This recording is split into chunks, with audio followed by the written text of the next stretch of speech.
شهر رمضان الذي أنزل فيه القرآن هدى للناس وبينات من الهدى. بسم الله الرحمن الرحيم الحمد لله والصلاة والسلام على رسول الله أما بعد. كيف نستقبل رمضان؟ ہم رمضان مبارک کا استقبال کیسے کریں؟ رمضان مبارک کی آمد ہے، یہ خوشیوں، یہ سعادتوں، یہ برکتوں، یہ رحمتوں کا مہینہ ہے۔ ہمیں رمضان سے پہلے کون کون سے ضروری کام کر لینے چاہیے؟ ہمیں اس مہینے کا استقبال کیسے کرنا چاہیے؟ کوئی بھی انسان کوئی کام کرنا چاہ رہا ہو، اس کی فیوچر پلاننگ اچھی ہو تو وہ کام اچھے طریقے سے آسان انداز سے سر انجام ہو جاتا ہے۔ تو رمضان مبارک کے لیے ہمیں جو ہے وہ پلاننگ کرنی ہے کہ یہ کام ہم نے رمضان سے پہلے کرنے ہیں اور یہ کام رمضان میں کرنے ہیں۔ تو رمضان کی آمد سے پہلے ہمیں کون سے کام کرنے چاہیے؟ رمضان کا استقبال، اللہ کا مہمان جو آ رہا ہے اس کا استقبال کیسے کرنا چاہیے؟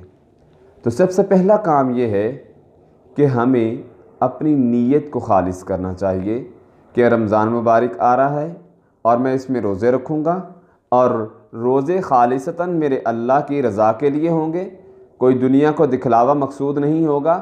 اپنے اندر تقوی کو پیدا کریں، روزے کا مقصد کو سمجھ کر رمضان مبارک کی تیاری کریں، نیت کو صاف کریں۔ نیت اگر صاف ہوگی تو ہمارے نیک اعمال، رمضان مبارک میں کیے ہوئے اعمال شرف قبولیت سے نوازے جائیں گے۔ ایسے ہی نیت کے ساتھ ساتھ اپنے دل کی اصلاح کریں، دل کو صاف کریں۔ کسی سے ناراض ہیں، عداوت ہے، دشمنی ہے، اس کو ختم کریں، اپنی نیت کو صاف کریں۔ دل کی اصلاح قرآن مجید سے ہوتی ہے۔ نیت کے ساتھ اپنے دلوں کی اصلاح کریں، دل کی اصلاح قرآن سے ہوتی ہے، قرآن مجید کے ساتھ منسلک ہو جائیں۔ ایسا ہی رمضان آنے سے پہلے ہمیں اپنے گناہوں پر سچی توبہ کرنی چاہیے۔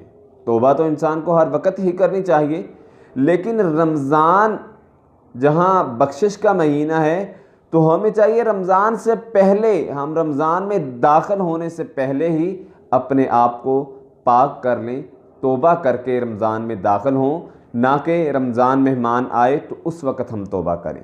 رمضان سے پہلے توبہ کریں، یعنی رمضان داخل ہونے سے پہلے اپنے گناہوں پر جو ہے وہ ندامت کے آنسو بہا کر توبہ کے پہلو کو اختیار کر کے آگے بڑھیں اور رمضان کا استقبال کریں۔ ایسے ہی جو ہے وہ رمضان آنے سے پہلے دعا کریں، خصوصاً اس چیز کا اہتمام کرنا چاہیے۔ سلف صالحین تو رمضان آنے سے 6 ماہ قبل یہ دعا کیا کرتے تھے، اللہم بلغنا رمضان، اے اللہ ہمیں رمضان تک پہنچا دینا، اور رمضان گزرنے کے بعد یہ 6 ماہ تک دعا کیا کرتے تھے کہ اللہ جو ہم نے نیک اعمال کیے ہیں یہ ہمارے اپنی بارگاہ الہی میں قبول فرمانا۔ دعا کرنی چاہیے کہ اے اللہ رمضان آ رہا ہے، میں تجھ سے دعا کرتا ہوں مجھے صحت بھی دینا، عافیت بھی دینا، اور مجھے اس رمضان کی گھڑیوں میں زیادہ سے زیادہ نیکی کرنے کی توفیق دینا۔ یہ دعا کرنی چاہیے۔ اور ایسے ہی انسان کو رمضان کا استقبال خوشی سے کرنا چاہیے کہ انشاءاللہ رمضان آ رہا ہے تو میں روزے رکھوں گا، نہ کہ یہ ہو کہ گرمی بہت ہے۔ جس طرح پچھلا رمضان گزر گیا، گرمی بھی بہت زیادہ تھی، لیکن ہماری نیت خالص تھی، دل صاف تھا، دعائیں کی ہوئی تھی، تو اس رمضان کے آنے سے پہلے بھی ہم نے دعا کے ساتھ، توبہ کے ساتھ، نیت کو صاف کر کے، دل کی اصلاح کر کے رمضان کا استقبال کرنا ہے، خوشی کے ساتھ کہ یہ خوشیوں کا مہینہ آ رہا ہے، یہ گناہوں سے بخشش کا مہینہ آ رہا ہے، یہ رحمتوں کے نزول کا مہینہ آ رہا ہے، یہ جنت کے دروازے جس مہینے میں کھول دیے جاتے ہیں، جس مہینے میں جنت کو سجایا جاتا ہے، جہنم کے دروازے بند کر دیے جاتے ہیں، شیطان کو جکڑ دیا جاتا ہے۔ اس نیک مہینے میں ایک ایک نیکی کے بدلے جو ہے وہ اجر بڑھا دیا جاتا ہے۔ تو اس خوشی کے ساتھ آپ جب رمضان کا استقبال کریں گے تو آپ کو بھرپور جو ہے وہ فائدہ ہوگا۔ اسی طرح رمضان آنے سے پہلے جو آپ کے فرضی روزے رہ گئے ہیں ان کی ادائیگی بھی ضروری ہے۔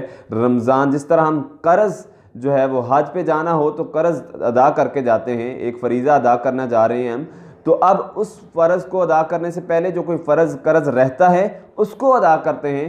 تو رمضان مبارک کے جو پچھلے رمضان کسی مسائل کی خواتین کے مسائل کی وجہ سے جو روزے رہ گئے ہیں تو ان روزوں کی ادائیگی جو ہے وہ رمضان کے آنے سے پہلے جو فرضی روزے رہ گئے ہیں ان کی ادائیگی بھی کر لینی چاہیے۔ اللہ سبحانہ و تعالی ہم سب کو رمضان المبارک کا استقبال کرنے کی اور اپنی نیت کو صاف کرنے کی، دل کی اصلاح کرنے کی، سچی توبہ کرنے کی اور خوشی کے ساتھ رمضان کا استقبال کرنے کی توفیق عطا فرمائے۔ اقول قولی ھذا استغفر اللہ من کل ذنب واتوب الیہ۔